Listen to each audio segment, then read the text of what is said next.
The massive ship floated in space like a dark mountain made of metal and crystal. Its name was Dominion's Edge, and it belonged to the most powerful empire in the galaxy. From its windows, Admiral Kethvar looked down at the blue planet called Earth. Smoke rose from its cities. Pieces of destroyed human ships drifted through space like broken toys. Admiral Kethvar was not human. He stood 12 feet tall, and his body was made of living crystal that changed colors with his moods. Right now, those crystals glowed bright orange with satisfaction. His people, the Zephyrians, had conquered 17 different star systems. Earth was just another victory to add to their collection. "Admiral," said one of his officers, a creature that looked like a walking tree with too many eyes, "the humans are sending us a message." Kethvar turned away from the window. His crystal face had no expression, but his body glowed brighter. "Put it on the screen." The main display showed a tired-looking human man in a torn uniform. Behind him, Kethvar could see smoke and sparking electronics. The human looked defeated. "This is General Morrison of Earth Defense Command," the man said. His voice was quiet and sad. We surrender. Earth surrenders to the Zephyrian Empire." Several alien officers made happy sounds. Some clicked their claws together. Others changed colors. The war had lasted only 3 months. Most planets took years to conquer. "We have only one request," General Morrison continued. "We ask for a proper signing ceremony. Our people need to see their leaders transfer power according to diplomatic rules, please." Kethvar almost laughed. Even in defeat, humans cared about their silly ceremonies and papers. But Emperor Zalthek had taught him to be generous in victory. It made conquered peoples easier to control. "Very well," Kethvar said. "Send your diplomat to our ship. We will have your ceremony." The human on the screen looked relieved. "Thank you. Ambassador Chen will arrive in 6 hours." The transmission ended. Kethvar's officers celebrated around him, but he was already thinking about the next system to conquer. Humans were interesting for a primitive species, but they were finished now. Soon they would be working in Zephyrian mines and factories, just like all the other conquered peoples. 6 hours later, a small human ship approached Dominion's Edge.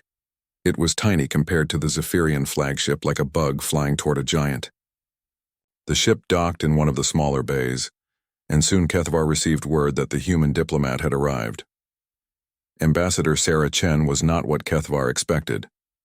Most defeated leaders came aboard looking scared or angry. Chen looked calm. She was a middle-aged human woman with gray hair pulled back neatly. She wore a simple black suit and carried an old leather case. Her eyes were clear and steady as she looked around the alien ship. "Welcome aboard," Kethvar said in the common galactic language. All species learned it for trade and diplomacy. "I am Admiral Kethvar." "Thank you for allowing this ceremony," Chen replied. Her voice was polite but not afraid. "I know it might seem pointless to you, but it means a great deal to my people." Kethvar studied her. Something about this human seemed different, but he could not figure out what. Maybe it was just the way humans dealt with defeat. Every species was different. "The ceremony will take place tomorrow," he told her. "Emperor Zalthek himself will attend by hologram. You will sign the documents, and Earth will officially become part of our empire." Chen nodded. "I understand. Where should I stay until then?" "We have prepared quarters for you," Kethvar said. "You will be comfortable." As Chen was led away by guards, Kethvar watched her go. She walked with her back straight like someone going to a business meeting instead of the end of her world. The old leather case never left her hand. That night, Kethvar stood in his private chamber looking out at Earth again. The planet looked peaceful from space, but he knew millions of humans were probably crying down there. Soon they would learn to accept their new lives under Zephyrian rule. It always took time, but it always happened. His door chimed and his second officer entered. This one looked like a giant insect with silver skin. "Admiral, the human diplomat has been quiet in her quarters," the officer reported. "She requested some books from our library about galactic history and law. Probably trying to understand her new situation," Kethvar said. "Let her read. Learning about the Empire will help her explain things to her people." "Yes, Admiral. Also, Emperor Zalthek confirms he will attend the ceremony tomorrow. He is very pleased with our quick victory." Kethvar's crystals glowed brighter. Pleasing the Emperor was always good. "This conquest would probably earn him promotion to fleet commander. Make sure everything is perfect tomorrow," he ordered. "Full ceremony, all honors.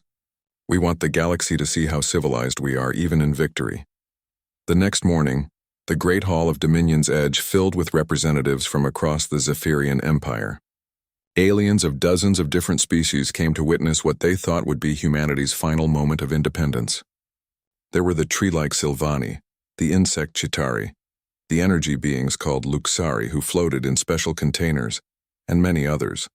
All of them had surrendered to the Zephyrians years or decades ago. Now they served the Empire loyally, their old wars forgotten. Soon humans would join them. The ceremony was being broadcast across the galaxy. On 1,000 worlds, billions of beings would watch Earth become just another part of the Empire. It was both celebration and warning to any species thinking of resistance. Ambassador Chen entered the hall exactly on time. She still carried her old leather case and still walked with that strange, calm confidence. The aliens in the crowd whispered among themselves, wondering why this human did not seem more upset. At the front of the hall stood a great table made of rare crystal from the Emperor's homeworld. On it lay the surrender documents written in the common galactic language and in human English. Next to the papers sat a traditional Zephyrian signing rod, made of metal that could cut through space-time itself. Emperor Zalthek appeared as a hologram above the table. He was even taller than Admiral Kethvar, and his crystal body held swirling colors like a living rainbow. When he spoke, his voice filled the entire hall. "Welcome," the Emperor said, "to another peaceful addition to our great empire. Today the species called humanity joins our family of civilized worlds." Chen walked toward the table. Every eye in the hall followed her. Some aliens leaned forward, excited to see the moment of human defeat. Others watched with sympathy, remembering their own surrenders. But as Chen reached the table, she did something unexpected. Instead of immediately reaching for the signing rod, she set down her leather case and opened it. From inside, she pulled out an old book with worn pages and a faded cover. The hall fell completely silent.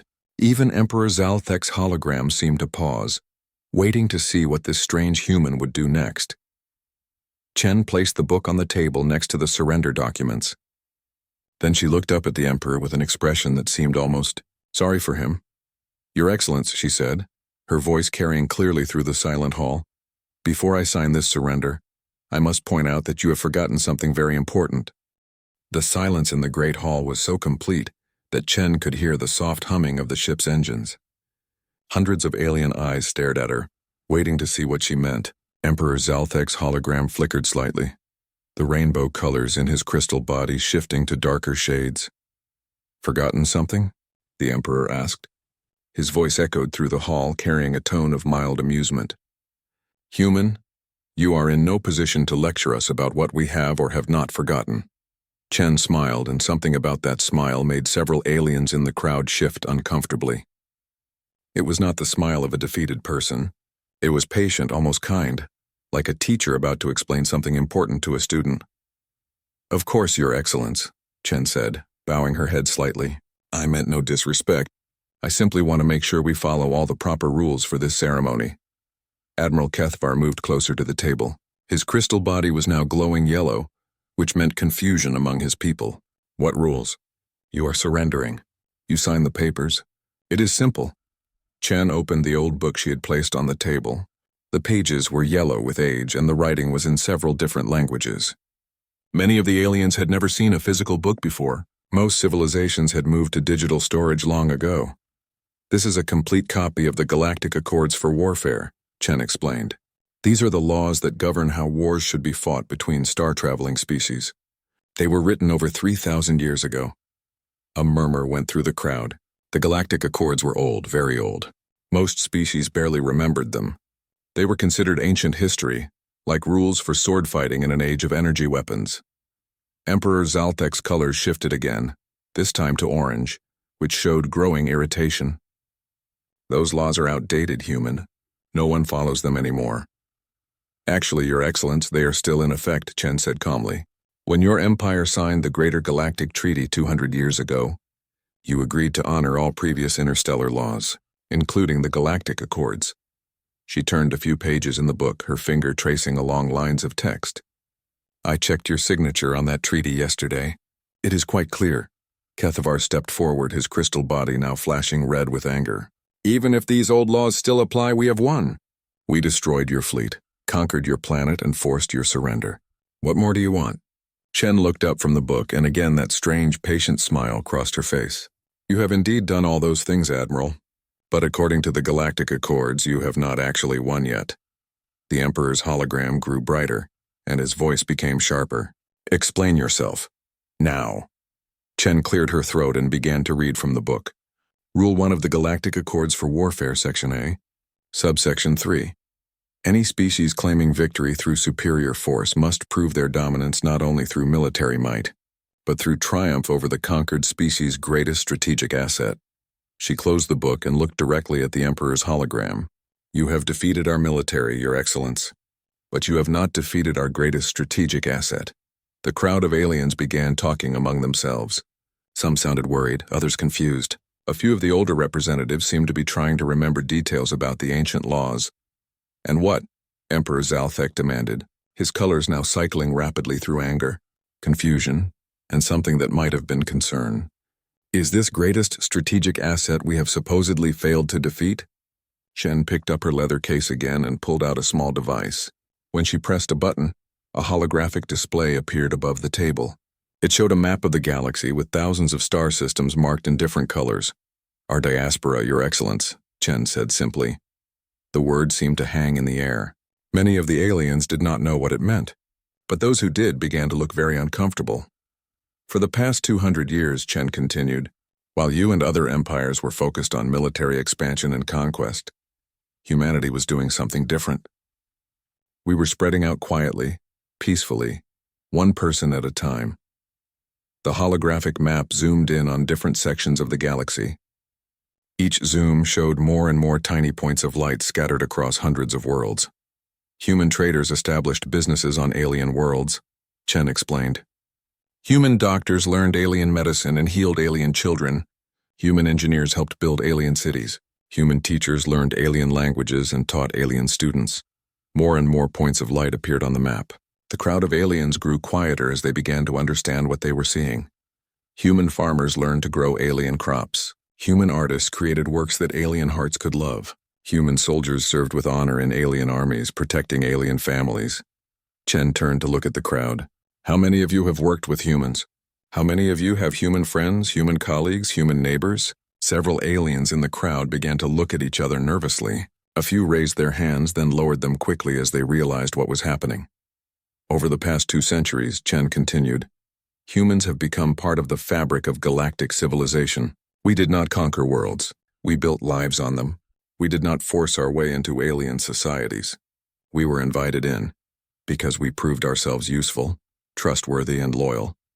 The holographic map now showed millions of points of light spread across the entire galaxy. They were everywhere, on Zephyrian worlds, on the home planets of every species in the Empire, even on military bases and government centers. Our greatest strategic asset, Your Excellence, was never our spaceships or our weapons, Chen said. It was our ability to make any world our home, and to make the people of that world our family. Emperor Zalthek stared at the holographic display. His colors had stopped shifting and settled on a deep purple that indicated deep thought mixed with growing alarm. You see the problem? Chen said gently. To defeat our greatest strategic asset, you would have to fight humans who consider your worlds their homes. You would have to battle people who have alien spouses, alien children, alien friends they would die to protect. She gestured to the map. You would have to fight on 10,000 worlds at once, against people who know every weakness of every system they help maintain, who have the trust and love of the very people you are trying to rule. Admiral Kethvar's crystal body was now flashing red so rapidly it looked like an alarm light. You are talking about rebellion? Chen shook her head. No, Admiral. I am talking about family. About humans who will protect their adopted homes and chosen families just as fiercely as they protected Earth. The Great Hall had become completely silent again. Every alien present was staring at the holographic map, counting the points of light on their own worlds, remembering the humans they knew, worked with, trusted.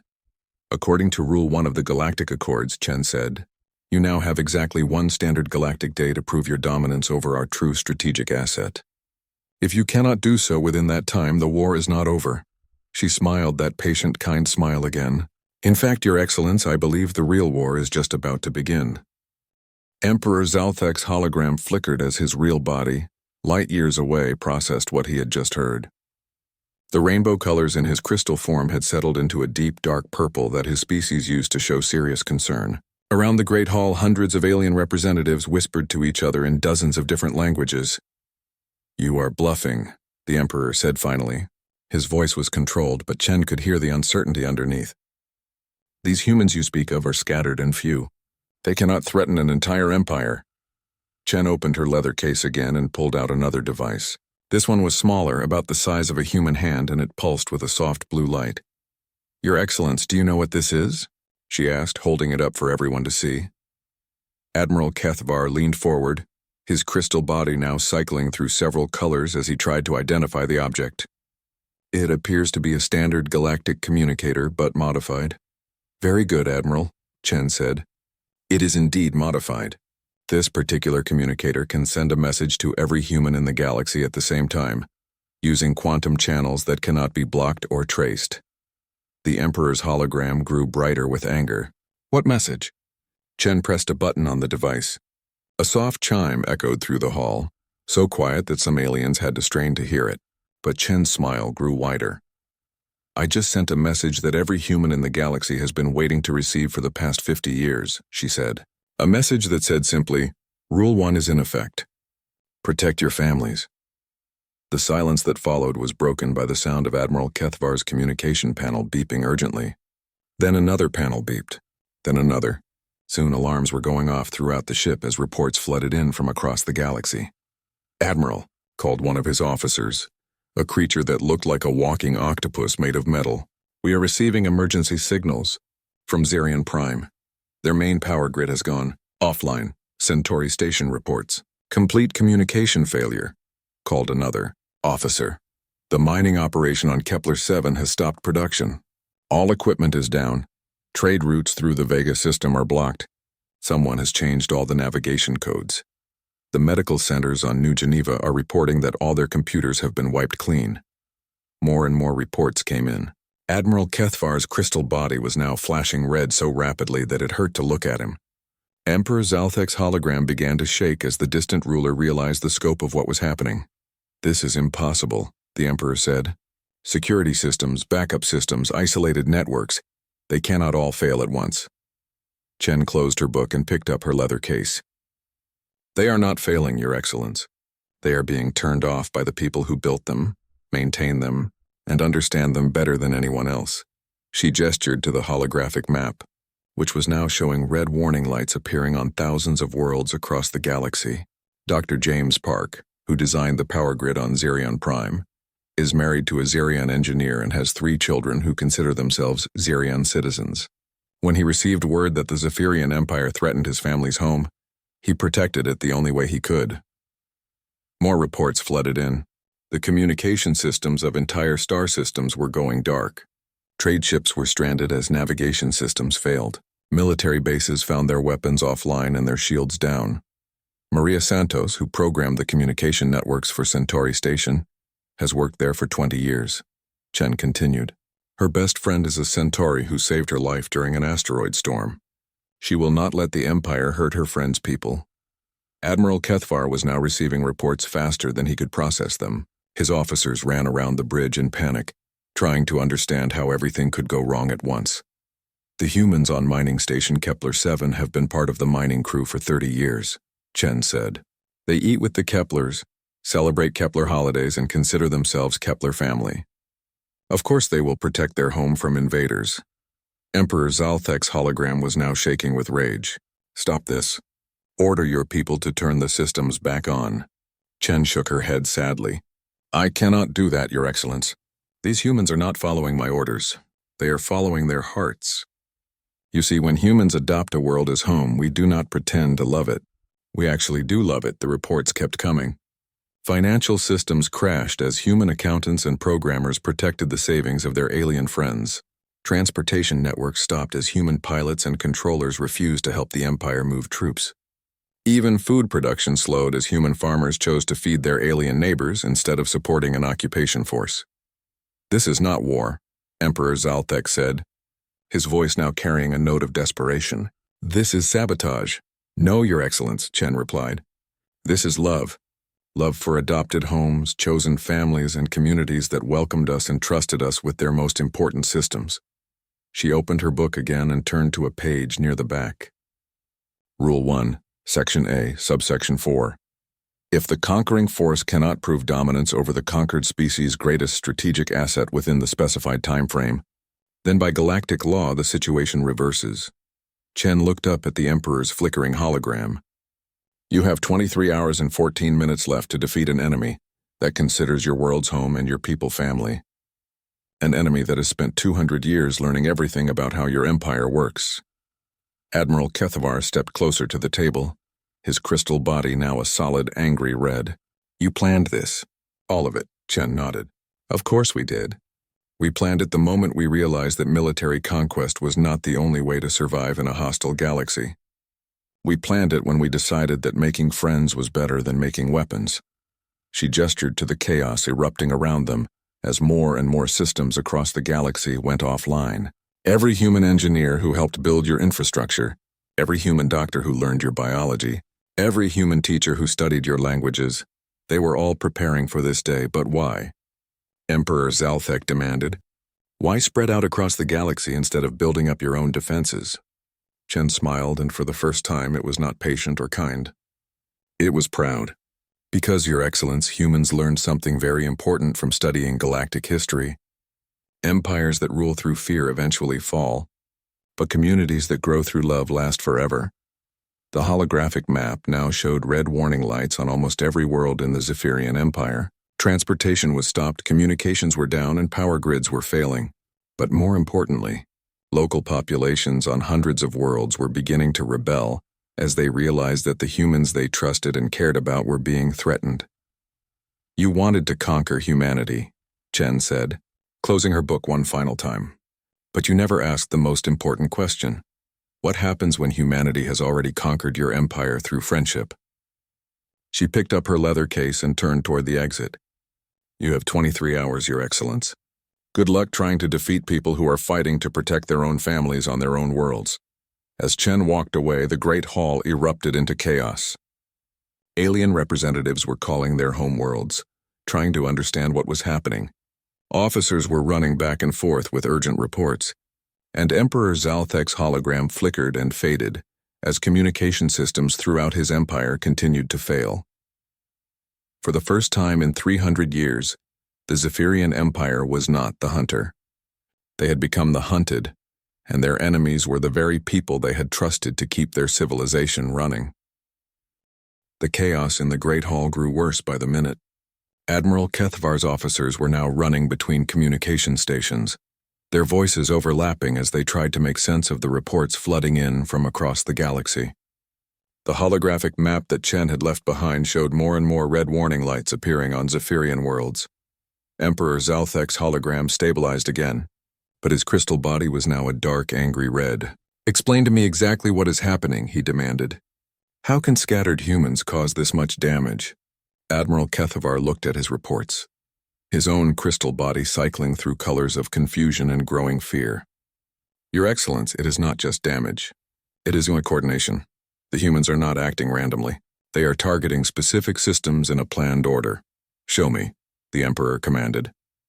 Kethavar gestured to his officers, and they brought up a tactical display that showed the galaxy from a military perspective. Instead of the simple dots Chen had shown, this map revealed the true complexity of what was happening. First, they shut down communication networks, Kethavar explained, pointing to clusters of dead systems. This prevents us from coordinating our response.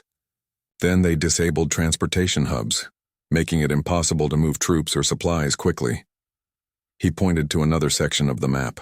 Next, they targeted power grids, but only in specific places: military bases, government centers, and production facilities. They left civilian areas mostly untouched. Emperor Zalthek studied the pattern. They are isolating our command structure while keeping local populations stable. This is not random sabotage. This is military strategy. It gets worse, Your Excellence, Kethavar continued. The humans are not working alone. Local populations are helping them. On Zerion Prime, Zerion citizens are guarding the human engineers who shut down the power grid. On Centauri Station, Centauri workers are hiding the humans who disabled communications. Another officer approached, this one looking like a giant lizard with silver scales. Admiral, we have reports from the Third Fleet. They tried to arrest human workers on the industrial world of Proxima Beta. The entire Proxima population surrounded the detention center and demanded their release.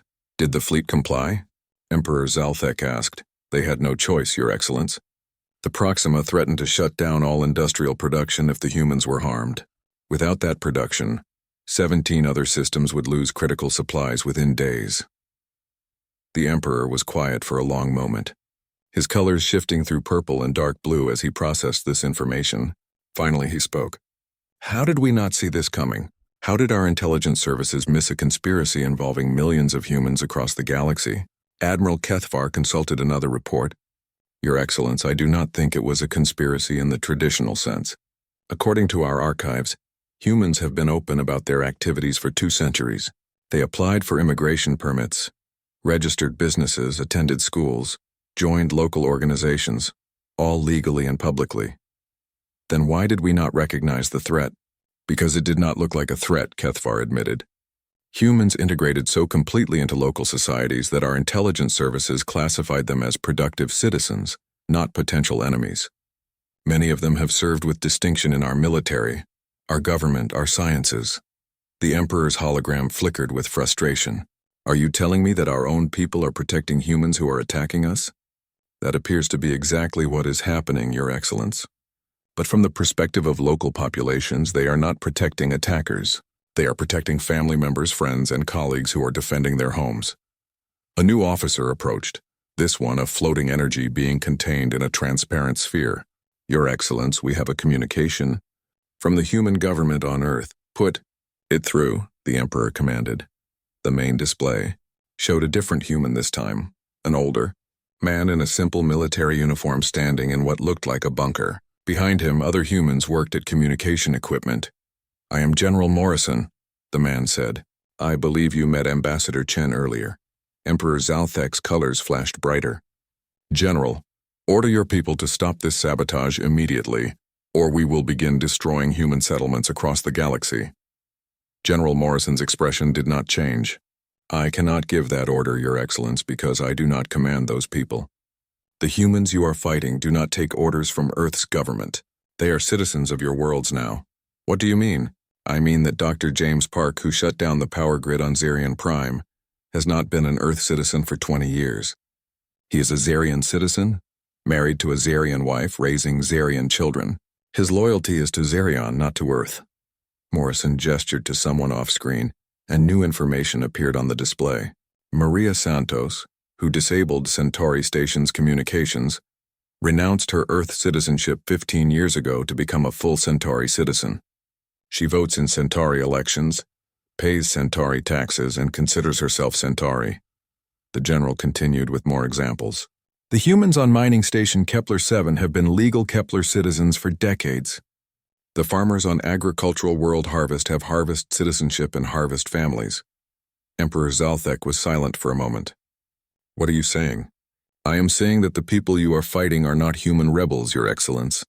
They are Zarion patriots, Centauri defenders, Kepler protectors, and Harvest guardians. They happen to be of human descent, but their loyalty belongs to the worlds that adopted them. Admiral Kethvar stepped closer to the display. If Earth does not control them, how did they coordinate this attack? General Morrison smiled sadly. They did not coordinate it from Earth, Admiral. They coordinated it themselves, through their own networks built over 200 years of friendship and cooperation. The display showed a new kind of map, not military or political, but social. Lines connected humans across the galaxy, showing family relationships, business partnerships, friendships, and professional networks. When Dr. Park on Zarion Prime received word that his adopted world was threatened, he sent messages to his human friends on other worlds, Morrison explained. Those humans who also considered their adopted worlds home began taking their own protective actions. Like a chain reaction, Kethvar said quietly. Exactly like a chain reaction. But not one controlled by any government or military command. This was a reaction of the heart, people protecting their homes and families. Emperor Zalthek stared at the social network map. The connections between humans across the galaxy were incredibly complex. But they all shared one thing.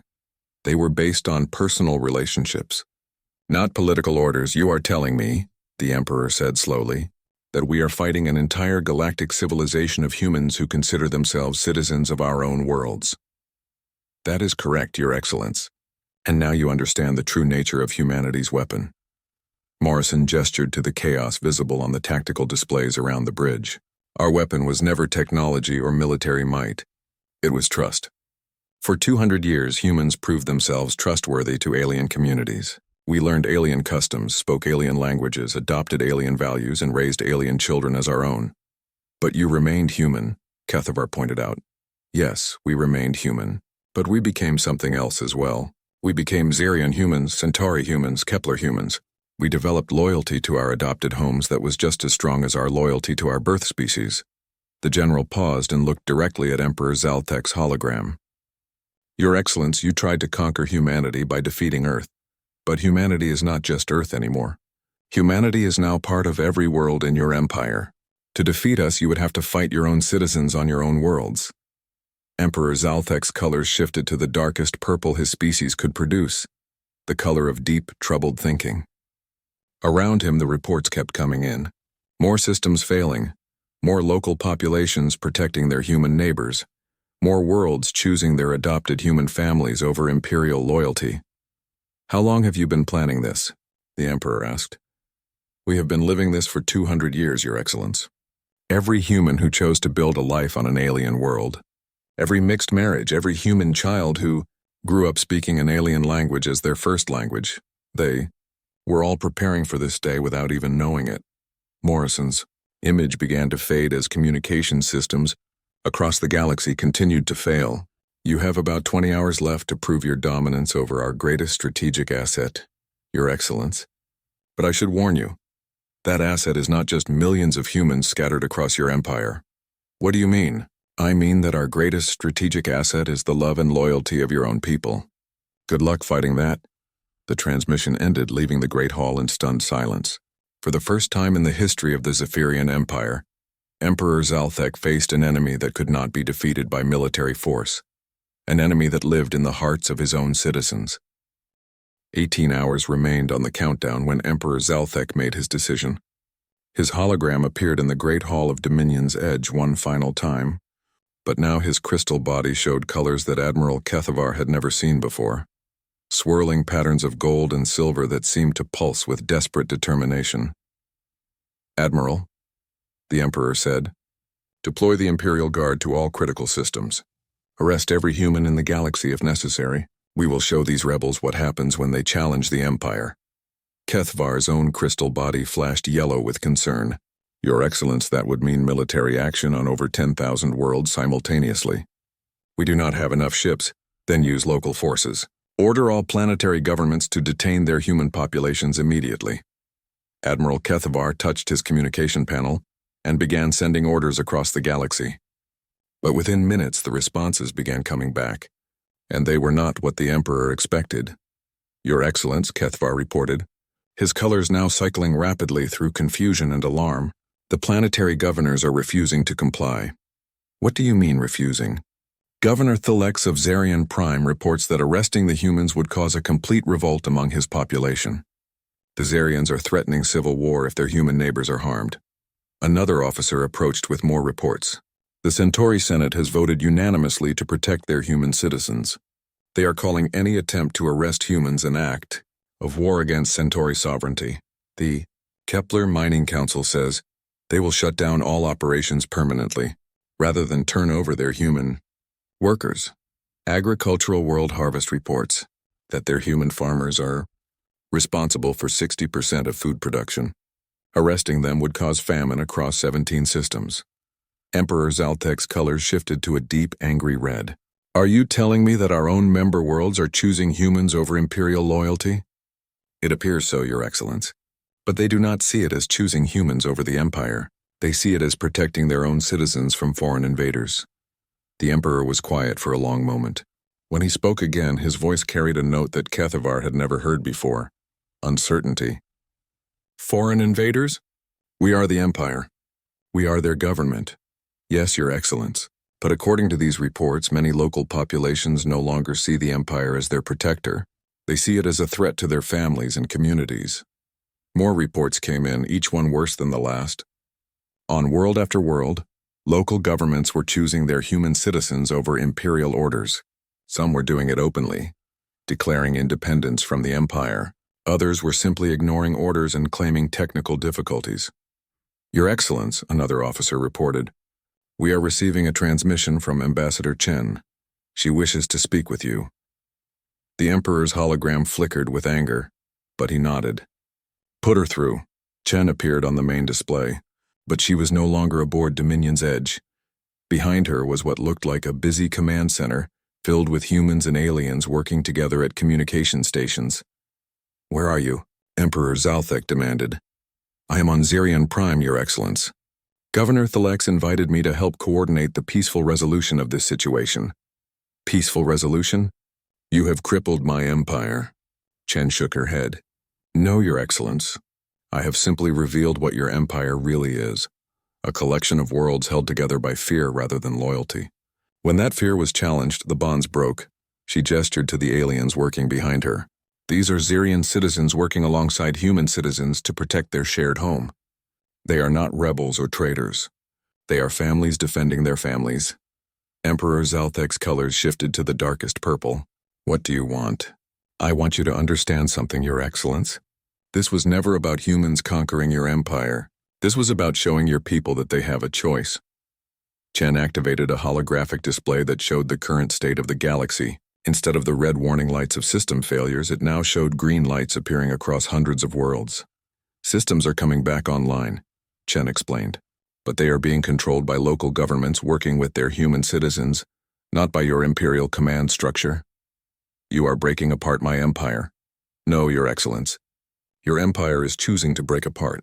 Every world that has declared independence, every governor who has refused your orders, every population that has chosen their human neighbors over imperial loyalty, they are all making free choices." Admiral Kethvar stepped closer to the display. "What happens now? Do you expect us to just accept the destruction of everything we have built?" Chen's expression became serious. "Admiral, what you built was never as strong as you thought. An empire based on conquest and fear can only last as long as the fear remains strong. But when people discover they have something worth protecting, families, communities, homes they truly love, they will fight against anything that threatens those things, including us," Emperor Zalthek said quietly. "Including you. But here is the thing, Your Excellence, it does not have to be this way." Chen gestured to something off-screen, and new information appeared on the display. "The worlds that are declaring independence are not declaring war. They are offering to join a new kind of alliance, one based on cooperation instead of conquest, trade instead of tribute, friendship instead of fear. And what role would humans play in this alliance? The same role we have always played. We would be citizens of our adopted worlds, working alongside our alien neighbors to build better communities. The only difference is that those communities would be free to choose their own paths." Emperor Zalthek was silent for several minutes. Around him, his officers waited nervously, as more and more reports came in of worlds choosing independence over imperial rule. "You are asking me to give up 300 years of imperial expansion," the Emperor said. "Finally, I am asking you to trade 300 years of ruling through fear for the possibility of leading through respect." Chen replied, "Your people, Zephyrians, are brilliant engineers, skilled diplomats, and natural organizers. You could be valued partners in this new alliance instead of feared conquerors. And if we refuse," Chen's expression became sad, "then you will spend the next 20 years fighting a war you cannot win, against people who are protecting their homes, on worlds where you have no friends left." The countdown timer now showed less than 4 hours remaining. Emperor Zalthek looked at the reports scattered around his command center. Reports of failing systems, rebelling worlds, and local populations choosing love over loyalty. "Admiral," he said quietly, "what is the status of our core worlds?" Kethavar consulted his displays. "Even on our home worlds, Your Excellence, human citizens are beginning to organize. They are not violent, but they are making it clear that they will not cooperate with any actions against their fellow humans on other worlds. So we would have to fight our own people as well." "It appears so, Your Excellence." The Emperor was quiet for another long moment. When he spoke again, his colors had shifted to a pattern that Kethavar had only seen once before, the day the Emperor had first been crowned, when he was young and uncertain about the future. "Ambassador Chen," the Emperor said, "if we were to consider this alliance you speak of, what guarantee do we have that humans would not eventually turn against us as they have turned against us now?" Chen smiled, and this time it was not patient or kind or proud. It was hopeful. "Your Excellence, humans did not turn against you. Humans chose their families over your commands. If you become part of our family instead of our conqueror, that loyalty would belong to you as well. Explain. Join the alliance as an equal partner. Allow your people to build real relationships with humans and other species. Let Zephyrians marry humans, raise children together, build businesses together, protect each other's homes. In 50 years, there will be human Zephyrians defending Zephyrian worlds just as fiercely as Xerion humans defended Xerion Prime." Emperor Zalthek looked at the countdown timer, then at the map showing his crumbling empire, then at the reports of his own people choosing their human neighbors over his orders. "The war ends," he said suddenly. "All Imperial forces stand down. All arrest orders are cancelled." His colors shifted to gold and silver, the colors of new beginnings. "Admiral, prepare a message to all Imperial worlds. Tell them that the Zephyrian Empire is evolving." Admiral Kethavar's crystal body flashed with surprise. "Your Excellence? Tell them that we are accepting Ambassador Chen's invitation to join this new alliance as founding partners, not as conquerors." The Emperor paused, his colors brightening. "And Admiral, include a personal message to every human citizen in what used to be our empire. Tell them that any Zephyrian world would be honored to have them as neighbors." Chen's smile grew wider. "Your Excellence, I think you are going to discover that ruling through love is much more rewarding than ruling through fear." "We shall see, Ambassador. We shall see." As the countdown timer stopped with 2 hours and 17 minutes remaining, reports began coming in of celebrations across the galaxy. Not celebrations of conquest or defeat, but celebrations of new beginnings. Humans and aliens working together to build something better than either could create alone.